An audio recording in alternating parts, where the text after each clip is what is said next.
Salutations to those who are young and young at heart. Oremi, Madamfo, Enyim, Salam alaikum, Hola, buena gente, Bonjour, legend, Linja dumelang, Murigaboto, Muliwanji, Murigaboto, Makadin, Karibu, Mwakaitawani, Munotambere. Welcome to Blackview SDA online platform. This is a place where your soul will find rest. Did you know every Wednesday and Friday at 6:15 p.m. we have consistent midweek prayers? Not only that, during the day from Monday to Friday, if you need a soulful song, please tune into our platform and indeed you'll find rest for your soul. On Sabbath, which is Saturday, we have services from 8:30 right up to 6 p.m. What do you expect to find?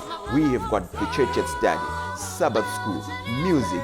It's story time. Even our little ones, the children, will find solace on Blackview online worship platforms. Yes, not only are they going to receive a powerful sermon for them, but including the songs, and they'll sing the songs of Zion in the comfort of your home. Yes, you are waiting for the power hour as we receive the beautiful words, the wonderful words that come from the Word of God. In the afternoon, we have got powerful discussions, not only for the young, but even for the old, as we prepare this journey on this planet Earth before the sundown. Yes, there is a sermon that will usher you into the new week as you listen to God speak to you. What are you waiting for? Tell your friends about it. Don't forget to join us on YouTube and Facebook. Like our page and subscribe to our YouTube channel. God bless you as we meet on Blackview online worship platform. Nobody can stop me. Nobody. Don't you wanna go? I'm going there. Nobody can stop me.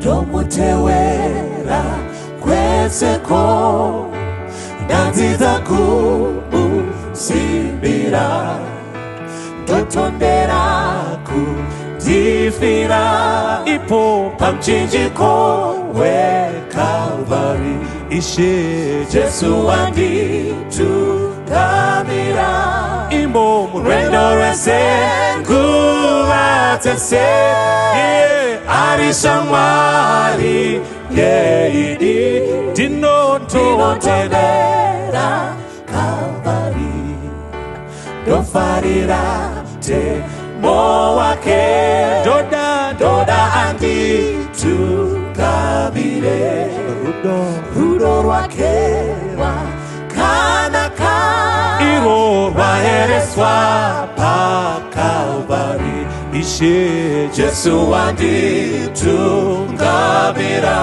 Imo murendo rese Nguva tese Arishamwari Yeidi Dinotondera Calvary Dinofambandi Sikachki Dofara na Kristu Pecho Dosimbira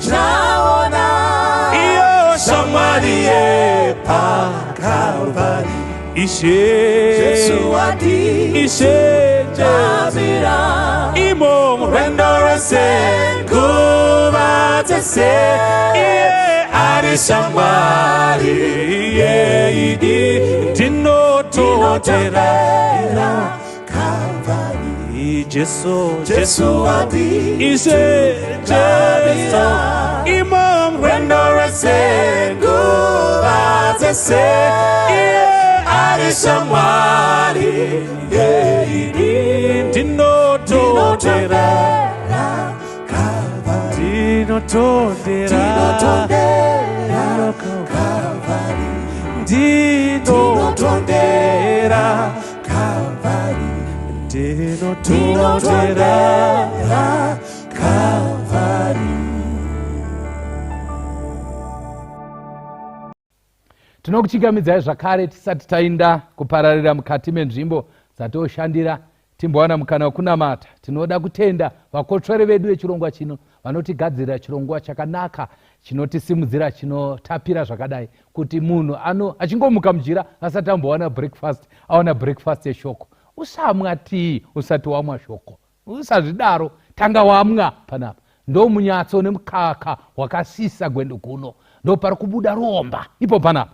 Nasi tiri padhei radida kutarisa, tiri pana zvakazarirwa 14 ndakakupa yambiro.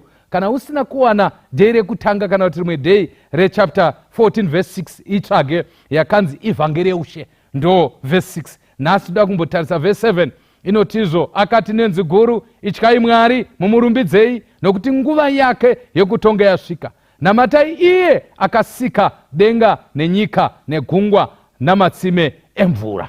Saka musoro nyaya unoti nguva yekutonga yasvika. Nguva yekutonga yasvika. Saka toda kumbotarisa verse 7. Takatarisa pamusoro peivhangeri yeushe muzuva rapfuura. Tikaona kuti ivhangeri yeushe haiketi vanhu, haiketi nzvimbo, inopinda pese. Patoda kutarisa panapa kuti ivhangeri yakanga ine chii.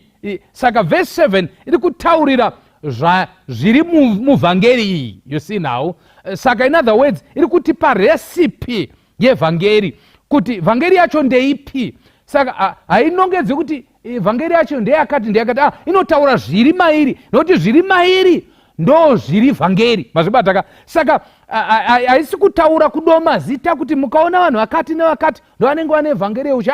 Inotiudza kuti zviri mukati mayo, so that kana maakuiziva munoiziva nezviri mukati mayo. Chichiri pamoyo pevhangeri iyi yeushe.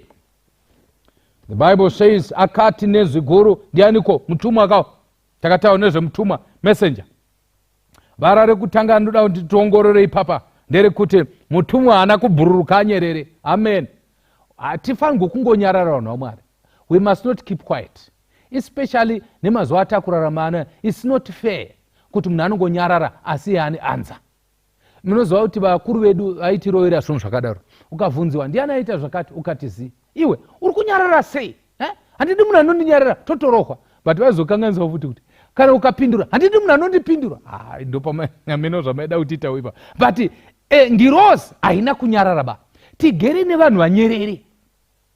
Kamwe kanyariro katinoita vanhu vaMwari kanoshamisa kuti shuwa ndiudzeyo kuti tine here vhangeri yacho. Kamwe kanyariro kanotadza shuwa kuti hatina vhangeri yacho. Vanhu vanayo vhangeri yeushe, kunyarara kwacho vanokugona sei. You cannot be silent. Because vhangeri racho rinotuma munhu kuti ataure. Arinyararike ba. Unotohwa kuti panapa ndikanyarara ndakubikika, rakutondivhiringidza. Nepfungwa dzako dzinorashika until wataura shoko. Kuna vanhu vakawanda vanogona zvemakuhwa izvi. Unoziva kuti kana ane latest yekupa shamwari dzake, havati kusvika amuudza. Saka zvazvo zvakafanirwa kuti zvidaro kwatiri kuti isu tirege kuvata. Kuti kunyange ndikashaya madata bundles pakati pesa, but musi wevhangeri handidi kushayiwa. So this is why tichiti pachannel inoyi, kana warinzwa usadye wega, daidza umwe kuti uya uzoona vhangeri yaratanga tisatenda kumabasa. The Bible says akati, kureva kuti akataura. Hakuna kunyarara. Tina vakomana vanongofamba nevasikana, haatauri.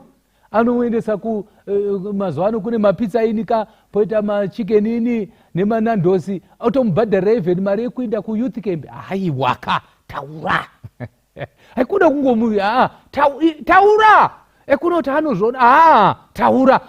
Anokuintroduce sei, anongoti iyi friend yangu. Ichida kunyasa kunzwa kuti tiri murudo. Saka ngatirege kunyarara. Let's say something about this gospel. Ngatirege kunyarara maKristu. Yakwana nguva kuti usatya ba. Problem yedu ndeyekuita songe ndezvedu. Harisi redu, munhu anenge atumwa haanei nazvo. Anotaura zvaatumwa. Vanonetsana nemunhu wacho amutuma. Unfortunately vamwe vanhu vanogwana munhu anenge atumwa. Hazvinei hazvo. It's okay because ndatumwa nemunhu mukuru, kana ndichifa ndofa. Saka ivhangeri yeushe inofanirwa kuti itaurwe. But how? Nenzwi guru. You see now. Inzwi guru iri mukanoricheka zvakanaka. Even in New Testament rinowanikwa. Mu-Old Testament rinowanikwa. Ndiro izwi rakasika nyika inoyi namazuva matanhatu. It is the same word. Ndiro izwi rakamutsa Lazaro pakanga afa. Jesu akadaidzira nenzwi guru, ndokubva Razaro abuda kubva mukati mebwiro. Ndiro izwi richadaidzira kana Jesu akudzoka. Anonzi ipapo Ishe amene achaburuka nenzwi remutumwa mukuru nekudaidzira kwehwamanda yaMwari. Saka kudaidzira zvikurusa zvoda kuti tiwane identity, inotipa identity this gospel, kuti ivhangeri remukuru harisi rwenzi guru chete, but ivhangeri remunhu mukuru, ivhangeri revakuru. This gospel harisi guru chete, but ndere vakuru, charikudza vakuru, varidzi varo. And then number 2, paizwi guru, izwi rinobudisa pachena kuti there is meaning to this gospel. Harisi maungira, haasi gibberish language, but there is meaning. Pane kakunzwisisa kanofanira kuitwa, pane chirevo. Izwi rinoreva kuti it's clear, it's not just harisi voice rekungoti chero ndanzwa, but this is the clarity of the message yatinayo. Imessage inobuda pachena, but izwi guru iri kureva pachena zvakare kuti ivhangeri yeushe iyi inofanira kusvika kure. Ishu yeguru kureva kure, kureva kuti ngaiende kure. The issue of izwi guru inoreva kuti izwi rofanirwa kuinda kure, kwete kungoti ndere local. I understand tine mavhangeri akasiyana siyana, vamwe mavhangeri eAfrica, but izwi guru izwi rinoenda kure, zvoreva kuti izwi risiri local, but izwi rinoenda kure. Then the issue izwi guru, ukaona panzi pakudiwa izwi guru kandi izwi gobvu, zvoreva kuti pane nyaya mudzimba umu, kana vana vachiita zvavanoita, pane pakunzi papa kudawo izwi gobvu, izwi guru, zvoreva kuti zvinhu hazvina kumira mushe. This gospel rikutaridza kuti zvinhu mukati menyika hazvina kumira zvakanaka, hapachadiwi tumazwiba. Dzimwe nyaya dzese mazwi, but maduku. Pari kudiwa izwi guru. Saka the gospel has to do with the state of the nation. Mamiriro akaita nyika ndo anofanirwa kubuda pachena, the type of the gospel that must be preached. Munguva yatiri nenyika zvairi haichadi chero voice yakuda izwi guru pakuda kuhwikwa mukuru akutaura. Nhasi toda kuti gona mata pano kuti Mwari, tanzwa manzwi akawanda, zvakuda imi imbotauraiwo. Mamakanyarara nguva yareba, imbotauraiwo mukati meupenyu hwangu. Mwana wangu akuda izwi guru, haachadi mamwe mazwi rababa harisi kuita ramaidete. Toda izwi guru. When God speaks, zvinhu zvinotanga kuitika. Paakataura Razaro akabuda mbwiro, hapana kana honye imwe yakasara iri mukati metsinga kana mubapu. Izwi guru kana rataura, kunhuhwa kunopera, Razaro akanhuhwira. Kana izwi guru rataura, even vari makuva achatsemuka vomuka. Saka nhasi chanamata panapa kuti ndaneta nekutaura pakuda izwi guru rinotaura. Verse 7 rinotaura kuti izwi guru racho raiti kudii? Ityai Mwari. Amen. Ndova rekutanga. Fearing here does not mean kubvunda nekutya. Nyange Mwari achibvundisa, but it has nothing to do with kubvunda nekutya, but it has something and everything to do with reverence, kukoshesa Mwari. Zvokutotaridza kuti vanhu pane zvinhu zvavaitya. Mukaverenga chapter 13 yaRevelation, panotaridza kuti pane chikara chakatyisa, vanhu vakawanda vakachinamata, vakatya nekuti ronda racho rakapora. But panapa kunzi musatya izvozvo zvese, ityai Mwari. Musatye chikara, musatye mufananidzo wechikara, but ityai Mwari, musatye vanhu. Kune vanhu vanotyisa musociety, but musatye munhu, ityai Mwari. Vanhu vakawanda vanoenda kuchechi dzavanoenda nekutya munhu. Musatye munhu, ityai Mwari. Rumbidzai Mwari. Mwari wacho anoda kutyiwa, anoda kurumbidzwa. Vhara rechitatu rataurwa, give him glory. Mumurumbidzei. Amen. You see now, ukatarisa vhara iri rinonzi kurumbidza rinouya muzvinhu zvakawanda. Kurumbidza kunogona kuitwa nemuromo, vanhu voti kurumbidza, but Mwari asingaoni kurumbidza. Kurumbidza kunogona kuitwa nepresent worship, vanhu vachiimba, but imwe nguva Mwari asingaoni kurumbidza. munoziva here kuva nemunhu anorumbidza munhu but asingarevesi, asi iye ndiani achiziva bedzi kuti handisi kurevesa. Komana usaite zvokutamba, uya achimukudza, even kumukudza kuti maite enyu, maite munhu womwari hai, but asiri kumukudza, mumwoyo make akafuratira. That's why muchizonza kunzi vanondinamata nemiromo yavo but mwoyo yavo yakafuratira. Kazhinji vamwe vanhu vanokudzwa achikwinzwa ndege yemashanga, but kana waburuka kwakupisa, kwakuvhuvhuta, vakavakwidza ndege vanenge vakuvauchira vachivasvereredza. Kana taakuita zvokurumbidza Mwari, vanhu vaMwari, ngandikutaurirei. David musi waakadzosa areka yaMwari, ndoda kupa semucherechedzo, akadzosa areka yaMwari ndokubva atanga kurumbidza Mwari, ziya richiteuka, achitamba. Saka vanhu vachizoti ndoda kutamba saDavid, mugonditsiura. I'm not talking about dancing here, but ndiringotaura pamusoro pekurumbidza, kuti akatamba ndokubva mudzimai akomplaina ati inda uchitamba zvakadaro, hausi kuziva here kuti David akanga achirumbidza Mwari nezvakanga aitirwa. Of course vanhu vakawanda vanhu vachida kutamba. Of course handingakuti regai kutamba kana kutambai, but mukandibvunza sei usingatambi, ndokuudzai kuti kochekutambira chii chatotambira chiri pano panyika chatingatambira chaicho chanyanya kunakidza chii chadzoka, takundei, ihondo ipi yatakunda, tichatamba heduzvo. Iyeni wamuri kuona ndiri panapa, muchaona kana zvaita mutambiro wandichaita, hapana munhu uchandidzivisa. Kana taisiya nyika ino kuchatambwa. Ezvototamba tichitamba sei? Hatiudzi Bhaibheri, hatiudzi kuti tambai katatu muchinda mberi, svetukai muchidai. Zvinhu zvisinanyanya kutaurwa, zvisina kunyanya kuve specific, zvotinetsa. Kana muda kutamba tamba yenyu, pandiri kungotaura hangu kuti paishu yekuti kana wakurumbidza Mwari, it has nothing to do with yourself, but it's everything to do with the heart. Zviri mukati memwoyo wako. Kana mwoyo wako wazadzwa nekurumbidza, zviro kwazvo uchaita zvisati zvakamboitwa. The Bible says, mumurumbidzei, but varai rinoreva kuti mupei mbiri yakafanira zita rake. Amen. What is in the name of God? The name of God ndoine character yaMwari. Saka kurumbidza Mwari hakusi kutaura nezvaMwari kana kuimba nezvaMwari, but kufamba saMwari, kuita zvaMwari, kuita zvoumwari. Saka kana taura pamusoro pekurumbidza Mwari, hasi kutaura pamusoro pekuimbirwa. Musafungudza kuti Mwari anoda kuimba kwedu stereke nekutamba kwedu stereke. As I see people dancing, sometimes ndombofunza kuti achiri Mwari here zvavari kuti vava vachitamba kana kuti uyu akutozvitambira. We don't even know. But what I'm saying here ndezvekuti kana vanhu varonga zvokurumbidza Mwari, imbotsvakai kuti zvii zvinodiwa naMwari kana akuda kurumbidzwa. What does God want? Akazvitaura kuna Samueri kanzi, nai Samueri, inini ndinoda here zvipiriso. You see now, ndoda here zvipiriso, kura kuti ndoda here kunamato, ndoda here kuimbirwa nai Samueri, ndinoda here zvibayiro zvauye nazvo, makondobwe nezvaka. Is that what I want? Kana kuti kuteerera kunokunda zvibayiro. Saka kana waronga kurumbidza Mwari, zvimwe zvese ungaite, but kurumbidza Mwari chaiko kunotsvakwa naJehovha, kuteerera, kuita mirayiro yake. Kana waita zvinodiwa naMwari, nyange ugere, nyange uvete, nyange usingagoni kuimba. Naimba vanhu vaMwari, mundiudza here kuti kurumbidza Mwari kana kuri kungogona kuimba, vasingagoni kuimba havasi kurumbidza Mwari. Ndozvamuri kundiudza, vasingagoni kutamba havasi kurumbidza Mwari. Kurumbidza Mwari kukuru pamusoro pezvimwe zvese zvatingaita, kuchengeta mirayiro yake. Kana tachengeta mirayiro yake, tamurumbidza, tamukudza.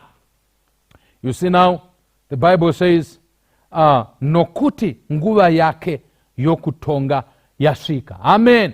Pfungwa yatapiwa pano ndechikonzero chatinofanirwa kutyira Mwari.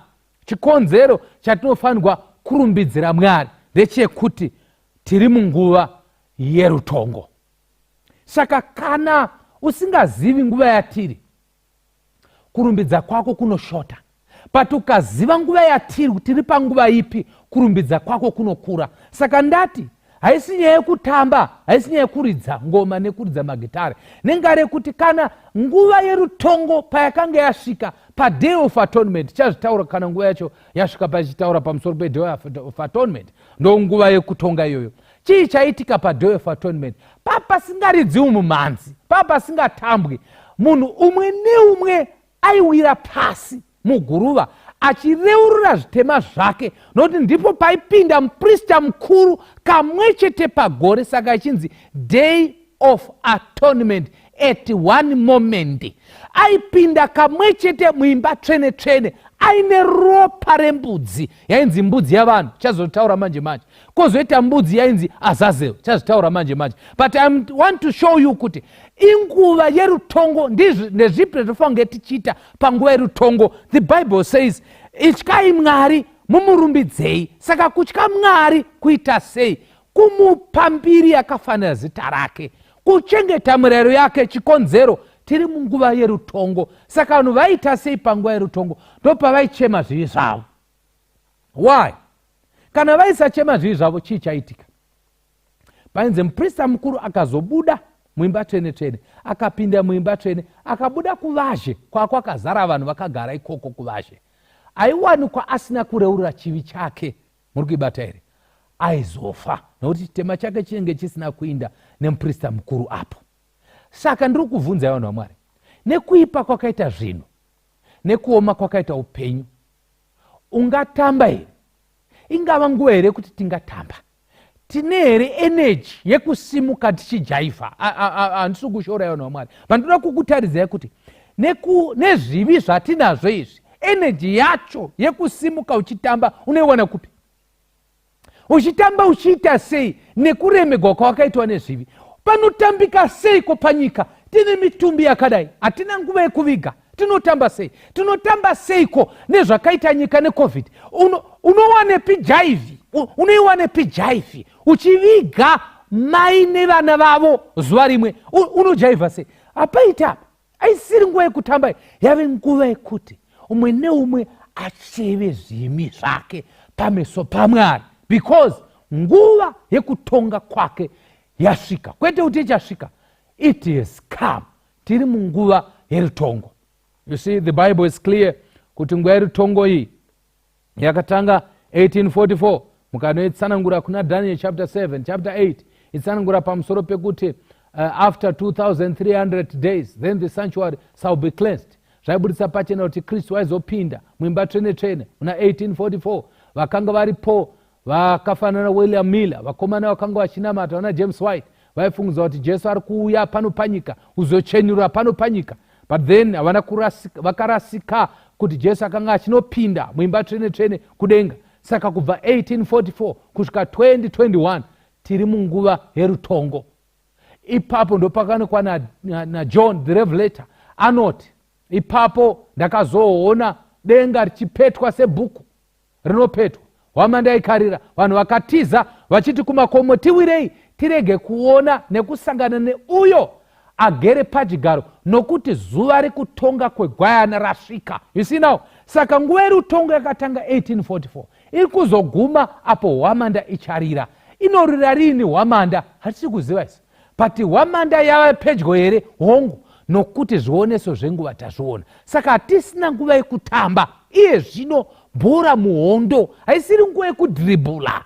Teresa wakoma nebhora anohwisa nyaya. Kana nguva yakukwana, munhu wese kuchisanganisira nakipa anoenda kugedhera opponent, because anoziva kuti ndingangori hedha. Ukaramba wakarinda ground rako, wakarinda gedhe rako, hakuna bhora richauya, nokuti injury time. This is the time yekuti mukristu achimuka. Haisiri nguva yevakadzi ino, haisiri nguva yemadhirezi ino, haisiri nguva yemakuhwa, haisiri nguva yekuba, haisiri nguva yekudla zvegumi. Yakwana nguva yekuti munhu wese anamate Mwari mweya nemuzvokwadi. Makanonoka kueduka, haisiri nguva yekueduka. Vekueduka vakutodzoka, imakudzokera kumashure. Come back. Nguva yekutonga kwake yasvika. Tiri mazuva ekupedzisira. Rimwe ramazuva zita rako richaenda pakutongwa. Mwari wachabvunza kuti naimi, ko uyu Makiwa uyu ari kumboitei panyika?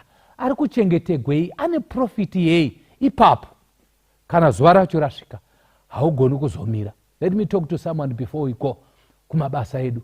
Ziva chinhu ichi, nguva yekutonga yasvika. Dai zvaigoneka nhasi pakombiyuta pako, pauchasevha kombiyuta, imhanyise mavara ekuti nguva yekutonga yasvika. Kana ungaisa pastatus yako, ndachikumbira kuti umbochinja status just for this hour, this hour ungochinja. As I speak, just change it. Unyore kuti nguva yekutonga yasvika. Everyone. Izvezvi ndiri kukumbirisa kuti komendi yako kana ungaomboti amen chimbomira kuti amen chingonyora kuti nguva yekutonga yasvika.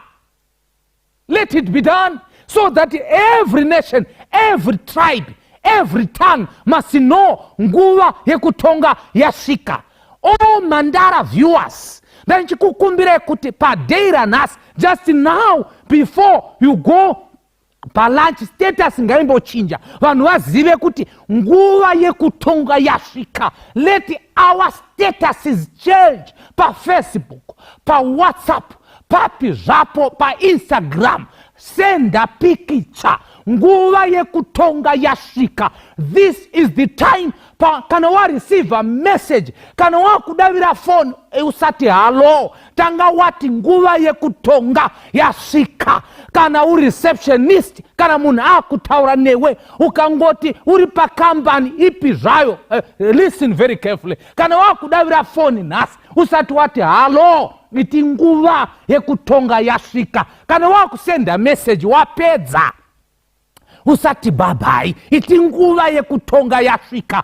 Kana munhu wakuda kubvuma kuti chasangana masikati, kana uchida kuti yes, iti nguva yekutonga yasvika. This is the time. Nguva yekutonga yasvika. Baba, toda kumutendai, nguva yekutonga yasvika. Tokumbira kuti mutibvise kukutambisa nguva. Takuda bhora muhondo, nokuti Satani watidherera zvakwana. Takuda kumira nemi. Anga achida kutibatira, achida kutikwanyira kumakuwa, angada kutikwanyira mukuba, angada kutikwanyira mucorruption, angada kutikwanyira mukuita zvisina maturo, angada kutikwanyira kumadress, angada kutikwanyira mutobacco, angada kutikwanyira mumadrugs, mutototo, angada kutikwanyira munyaya yekunyeya yekudzikisira vanhu. Tamuona anga akavanda, tamuziva. Nguva yekutonga yasvika. Tinokumbira Baba pazuva ranhasi mutipe hana dzinorova, nekuti nguva yekutonga yasvika. Mustara Jesu tanamata. Amen. Nguva yekutonga yasvika. Chakanyi vese vakarasika nekuvaunza kwamuponesi. Soko raJesu kutaurira uya kuneni iye ati. Endakure kumakomoyo unzai wafambi kumusha pinza mdanga ramsuponesi Jesu nyenye yabayiwa.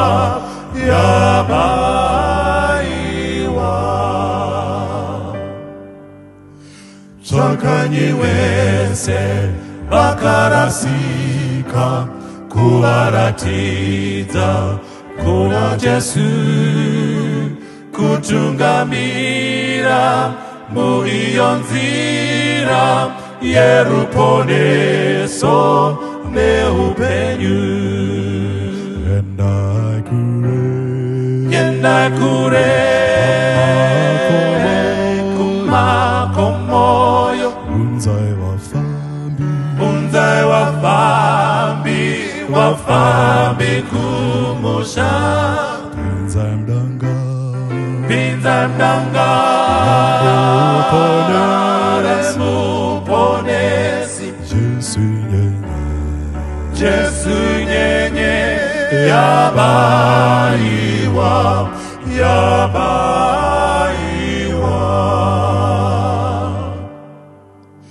Ndizo ndinoda ngekuti Jesu vandidaidza kumtevera, kuvabatsira vakarasika nekuna Jesu kuvaunza.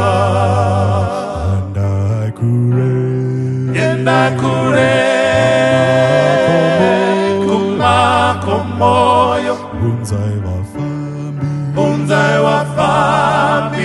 wafambi kumusha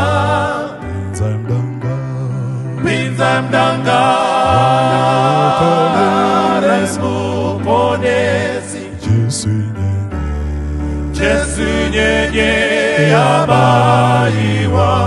Yabaiwa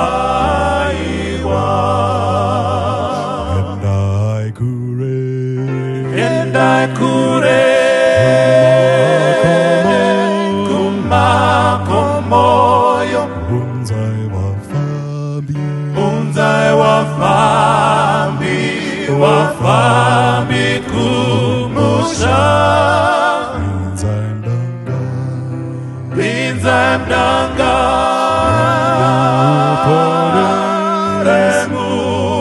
Muponesi